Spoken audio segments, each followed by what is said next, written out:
Hello, friends. It's Monday. I don't know about you, but even though there's not much going on, it still feels like a manic Monday. Sometimes we all just get a little crazy. We get a little cooped up and cabin fever, and we don't always start making the best choices. We sometimes get a bad attitude. We start getting really angry or frustrated or just mad at ourselves or at the people around us. And so it made me think that it's probably a good time to share a lesson on saying I'm sorry.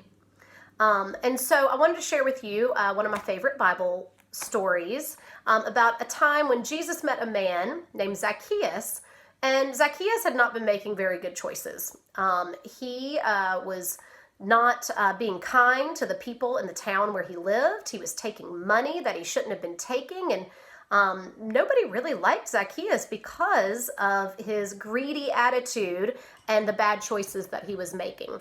But as we all know, Jesus changes everything and everyone that he meets. And so in our story, Zacchaeus knew that Jesus was coming to town. He'd heard these great things about him, and he really wanted to kind of catch a glimpse of him. And so he climbs up into a tree to see over the crowd, and that's when Jesus interacts with him. So I'm reading out of this story. Here's our pictures. There's Jesus, and there's Zacchaeus up in the tree. Everywhere Jesus went, there were crowds of people. In one crowd, there was a very short man named Zacchaeus. He wanted to see Jesus, but he couldn't see over the crowd, so he climbed a tree. Jesus said, "Zacchaeus, come down so we can go to your house today." Zacchaeus hurried down and took Jesus to his home. Zacchaeus wanted to do good things. He told Jesus that he'd give half of his money to the poor.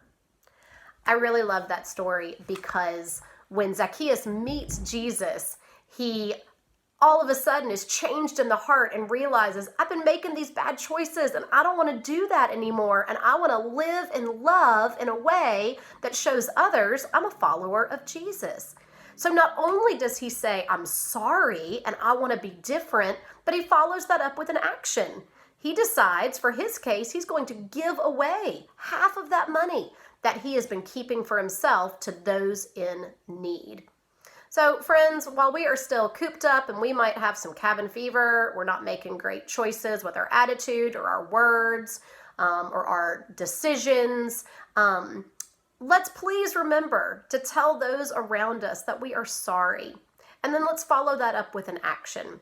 So if we've had a bad attitude and maybe we were stomping, pouting, or just crossing our arms and not really, making the kindest choices, we can instead follow that up with asking, I'm so sorry, do you forgive me? How can I make it right? How can I help? Can I help clean up? Can I help you do this? Can we just sit and spend some nice time together? There's a lot of different ways, depending on your situation, to follow up your I'm sorry with an action that really lets people know the change in your heart is something that you really want to live out.